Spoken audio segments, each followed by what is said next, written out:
Do you see this face? This is a man who just saw something absolutely incredible. And he did. Look at this shot.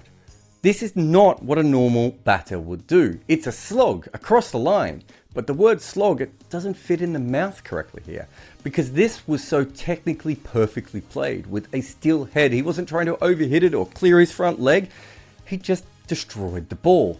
He destroyed the ball across the line, but with elegance and grace. This is not a shot by a normal batter at all. Here's my question, and I cannot believe we are already here. But is this shot played by the greatest World Cup batter ever?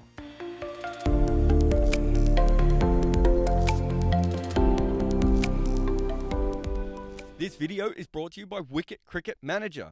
Every day this World Cup, we will be going live at the end of the day's play with our show, The Scoreboard, over on our Jarrod Kimber podcast channel. I look at what happened on the field and also answer questions from the comments.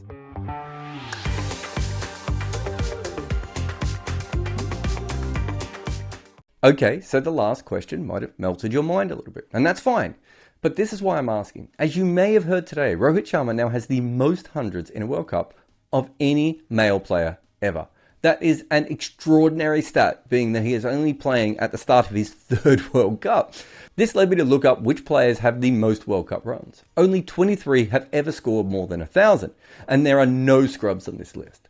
Rohit currently has the 12th most runs in a World Cup, despite only playing 19 innings so far. All of this is more surprising because Rohit Sharma was a late bloomer. His talent was there from the start, but it took a long time to actualize. Like if he'd got his act together sooner, he might have actually played in the 2011 World Cup. This is all of his ODI innings, and you can see where he starts opening, and of course you would expect any player to make more runs once they get to the top. But the interesting thing is that he really never made consistent runs before this. This version of Rohit that we see now could succeed anywhere in the order and would probably be a great number 4 as well. But that clearly wasn't the case at the start of his career. You look back and what you see is a batter just not making any runs at all to begin with. In 2008, he played 28 matches and managed to average less than that.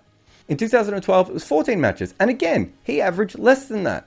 Like, that could have been it. Instead, they decided to open with him, and he averaged over 50 for 8 straight years. Why is this not talked about more?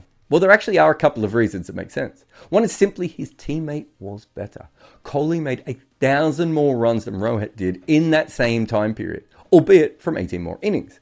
But Kohli averaged more as well, almost 5 more. That is almost 10%. And also, it meant that Kohli was averaging 64, where Rohit was only averaging the lowly 59 mark. It gets worse when you factor in strike rate. Not only was Kohli quicker, but more importantly, AB de Villiers was, and he had the same average as Rohit in that period. And he wasn't a little bit faster, he was 0.2 runs a ball quicker. So Rohit's greatest ODI form ran into 2 of the best ODI peaks of all time. Rohit's numbers coming into this World Cup were basically the same as Viv Richards, despite the fact that the West Indian played 40 years ago. Even so, Rohit has a legitimate case for being in the top 15 ODI batters of all time, but he is not in that top tier. But even if that is true, and it is, he has a very high percentage of all the double centuries that have ever been scored in men's ODI cricket history. This is one hell of a list to be on. But let's just focus back on the World Cup for a moment.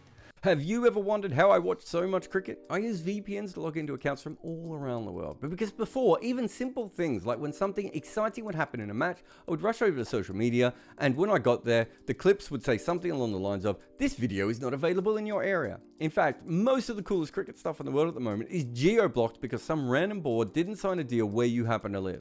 If you're a hardcore cricket nerd, the only way is to have a VPN, and we suggest Surfshark. They will give you the speed of your favorite quick bowler. They're as inventive as a T20 batter after a bunch of dot balls, and they're as secure as a specialist wicketkeeper with the softest hands in the world. And guess what? The kind folks at Surfshark are going to give you a deal. Enter the promo code Kimber for an extra 3 months free at surfshark.deals/Kimber. There are probably other things that Surfshark can help you with, like data and identity theft and traceability and intrusive advertising. But for us, it is our best weapon against the evil cricket geo-block. Go to Surfshark and type my name in KIMBER and get 3 months free today. Remember these batters with 1,000 runs in the big event? Well, of them, no player has a better World Cup average than Rohit Just sit in that for a moment. Just take a second if you need to. Because I was shocked when I found it. It wasn't what I was looking for. I did not expect him to be top of the mountain. Let's just pivot for a moment. The one thing I don't think Rohit has got credit for as an ODI player is how much he's improved his strike rate over the years. He is now a legit England-style opener with his striking. And it's been going on even before the English team started playing in that way. He has made a conscious effort to change this. He was a little one-paced at times in ODI cricket, and I think that was partly the team plan and also partly him. He certainly wasn't always an aggressor in the power play. Usually he would take time at the start of his innings and then go on to play those big knocks when eventually he would score very quickly. But as ODI cricket came in, he adapted. And so how much quicker is he now? Rohit Sharma has been one of the quickest starters in the power play of any batter in the world since 2022. And there's a very good reason we bring up that year. It's when the new management of Rohit and Jarrod took over for India. He was now the captain of a team that was winning a lot, but often faltered in tournament knockouts because of their conservative approach. His willingness to change meant that everyone in the side had that kind of freedom. But back to the World Cups for a moment. We know he's a lot better than he used to be, and he scores quicker than he used to be, and he has the highest average of any World Cup batter ever. But what are the reasons he's not the best World Cup batter ever? Well, in his first tournament in 2015, he made 100 in the quarterfinals against Bangladesh, which was a very good knock. But the rest of the tournament, he only made 250s. They were against Ireland and the UAE. He wasn't terrible, but he certainly wasn't one of the best batters in that tournament, and he didn't really leave all that much of an impact at all. Almost all of his career runs in World Cups came in one campaign, 2019. And he was absolutely fantastic in that tournament, but other players have had better World Cups with the bat. Sachin in 2003, Hayden in 2007, Crowe in 92, and Kumar in 2015. In 2019, Rohit was amazing, but other players had more runs or a better average. Even in that same 2019 World Cup, Shakib actually made over 600 runs at a higher average. Also, the hundreds thing is really impressive, but more hundreds are made now. So it would make sense that some player in a great run of form now would make a lot of hundreds. For instance, Kumar made 400s in 2015 from only 7 matches. As ODI cricket has got higher and faster scoring, top order players have made more hundreds. The last 2 tournaments had 100 every 1.2 and 1.4 matches. This tournament so far has more hundreds than matches. Also, while Rohit is clearly incredible at World Cup batting, Sachin Tendulkar has double the amount of runs in World Cups. That may not be the case by the end of the tournament. Even so, the pure amount of runs at an average of 57 over 6 events is mind-blowing. Imagine knowing for 20 years that you are turning up with a top 5 bat every single time. So no, Rohit is not the best World Cup batter of all time. Of course, if he makes 4 more hundreds, we can continue the conversation and his run total might be a lot closer to Sachin's. It is worth noting, of course, that Tendulkar played 45 matches and Rohit only has 19. And in terms of runs per game, like in hundreds, he is already the leading player. In cricket, I don't think we've ever been that good at looking at players' records in World Cup as a whole. Perhaps because when it started, there weren't that many matches that were actually played.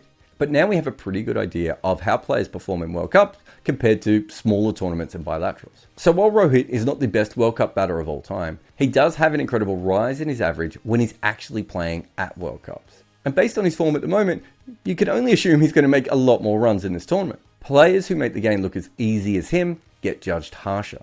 Rohit's batting grace actually sits heavy on his shoulders.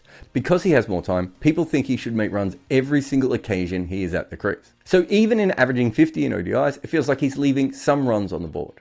Rohit Sharma is not Sachin, nor is he Virat, but those are incredible shadows. And while he may not be on their level, Rohit Sharma is too good to be in any player's shadow.